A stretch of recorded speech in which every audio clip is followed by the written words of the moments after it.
Salut les amis, j'espère que vous allez bien. On se retrouve pour une nouvelle vidéo sur Dragon Ball et aujourd'hui on va parler des leaks, des spoilers du chapitre 75 de Dragon Ball Super. Comme chaque mois on a la chance d'avoir quelques crayonnés des premières pages du chapitre en question qui sort le mois en cours. Et là pour le coup, eh bien vous le savez, la hype est monumentale puisque depuis la fin du chapitre précédent on nous a teasé, hypé sur une nouvelle forme, une nouvelle transformation, une nouvelle technique de Vegeta qui serait appelé le Hakai no Kami ou le Hakai Instinct. Faut attendre la traduction officielle et l'appellation officielle, et grâce au site Dragon Ball Super-France, eh bien on a un petit peu le résumé de ce qui se passe, des dialogues que Vegeta a avec Granola, et pour Granola, ça chauffe pour son petit cul. Depuis le précédent chapitre de Dragon Ball Super, on a les pour et les contre par rapport à cette nouvelle transformation de Vegeta, par rapport à son design, etc. Même si j'ai vu quelques vestes se tourner sur Twitter depuis qu'on a eu les premiers crayonnés des planches du prochain chapitre, le 75,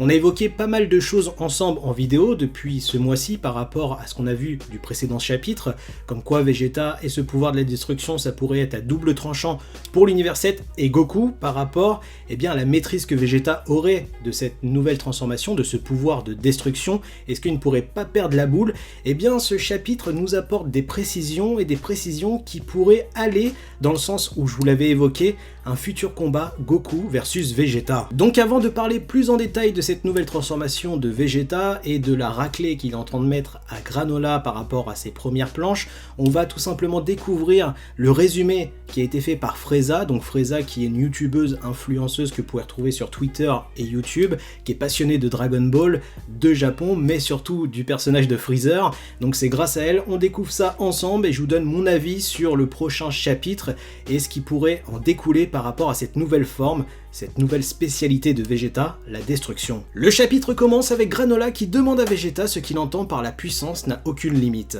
Vegeta sans mots déploie son aura étouffante autour de Granola, alors que ce dernier finit par s'en défaire, Vegeta l'attrape par l'écharpe et lui dit « Tu t'es vraiment pas pris pour une merde, enfoiré, à partir de maintenant je vais me faire un plaisir de prendre soin de toi, alors prépare-toi ». Il donne alors un coup de tête à Granola et l'envoie valser au loin lui faisant heurter un rocher au passage. S'ensuit quelques échanges de coups où Vegeta a clairement l'avantage, Granola finit par réussir à frapper Vegeta au ventre, mais cela ne semble pas affecter Vegeta plus que ça, qui lui rétorque « Mon moi actuel, plus il brûle son esprit combatif, plus il devient puissant ». Vous l'avez compris, grâce au résumé de ces premiers leaks spoilers du chapitre 75, on est face à une masterclass absolue du personnage de Vegeta qui veut clairement démonter Granola jusqu'à la dernière miette. On a un Vegeta qui est cynique, destructeur et qui se fait envahir par ce pouvoir de destruction, et c'est là où ça peut être très dangereux pour Goku, pour l'univers 7 et pour tout simplement le personnage de Vegeta, puisque quand Granola va frapper Vegeta, celui-ci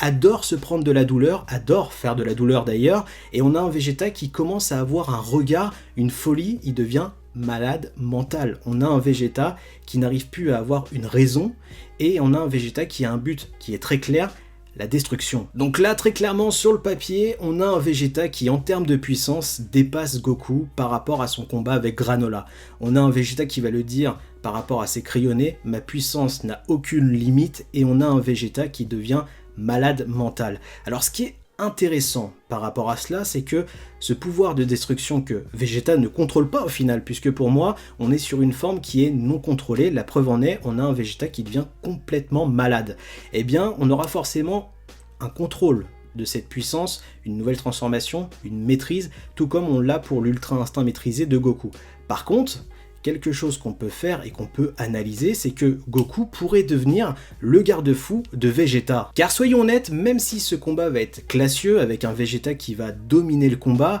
voire même mettre Granola totalement dans le mal, on ne peut pas avoir un Granola qui meurt par rapport à la situation actuelle de l'arc, il est beaucoup trop tôt. Donc on aura forcément une intervention qui va être faite par Goku, par Whis, par Beerus, pour calmer Vegeta qui perd la tête totale. Et on pourrait voir cela comme un écho à l'ange et le dieu de la destruction, où Whis est un petit peu le garde-fou de Beerus, le forçant à aller dormir ou même le canaliser. Ce pouvoir de destruction, s'il emplit trop l'individu,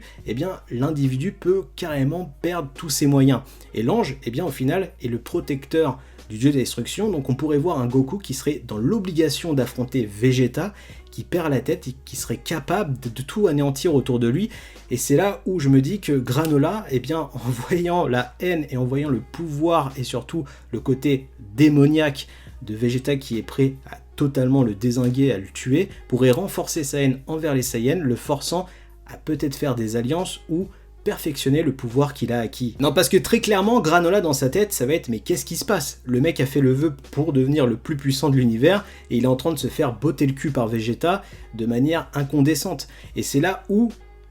je vous l'avais dit il y a quelques vidéos, on va avoir un combat Goku versus Vegeta avec un Vegeta, on le voit par rapport à ses crayonnés, qui n'est plus lui-même, qui est trop envahi par ce pouvoir de destruction et qui adore faire du mal et se faire du mal. Il kiffe, c'est un truc de ouf. J'ai envie de voir ce combat Goku versus Vegeta et voir à quel point Vegeta pourra maîtriser par la suite ce pouvoir de destruction et nous proposer une forme maîtrisée du Hakai no Kami ou du Hakai Instinct. Alors je sais très bien que dans cette éventualité, pas tout le monde va être d'accord et pas tout le monde va danser sur le même pied. Pourquoi? Puisque Vegeta depuis Dragon Ball jusqu'à DBS, on a eu une évolution du personnage qui est telle que Vegeta s'est humanisé et kiffe la Terre, veut protéger la Terre et réparer entre guillemets ses erreurs. Et là de le voir peut-être sombrer à cause du pouvoir du dieu de destruction, eh bien pour certains ça sera une déconstruction du personnage, ce qui a été fait, mais encore une fois, comme je le dis très souvent, Dragon Ball Super reprend les mêmes codes qui a fait la force de Dragon Ball Z,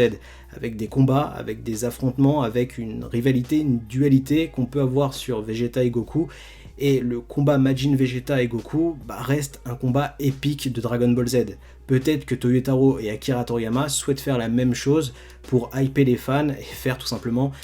quelque chose de grandiose, quelque chose qu'on n'a pas eu pour l'instant dans Dragon Ball Super, un affrontement Goku versus Vegeta. Encore une fois, ceci est une faille scénaristique pour l'éventualité où Goku Vegeta devraient s'affronter dans Dragon Ball Super, c'est-à-dire on dénaturise pas le personnage, on justifie cela par rapport à un pouvoir qui est destructeur pour lui et qu'il ne maîtrise pas, et donc Vegeta n'est plus lui-même. Donc on aurait cet affrontement Goku versus Vegeta jusqu'au moment où Vegeta maîtrise le pouvoir de la destruction, s'il ne l'abandonne pas, pour arriver à un stade à peu près similaire de Beerus, puisque on le sait depuis l'interview de Toyotaro, les étapes encore pour Goku et Vegeta sont le grand prêtre with Beerus. Donc voilà tout ce que je pouvais dire par rapport aux leaks spoiler du prochain chapitre qui sort dans quelques jours. À vous de me dire toutes vos théories, votre hype, est-ce que vous vous sentirez concerné par rapport à un combat Goku versus Vegeta sauce DBS, mais avec un petit peu la même dynamique si je puis dire que Majin Vegeta, ou est-ce que c'est totalement osef, redondant, réchauffé?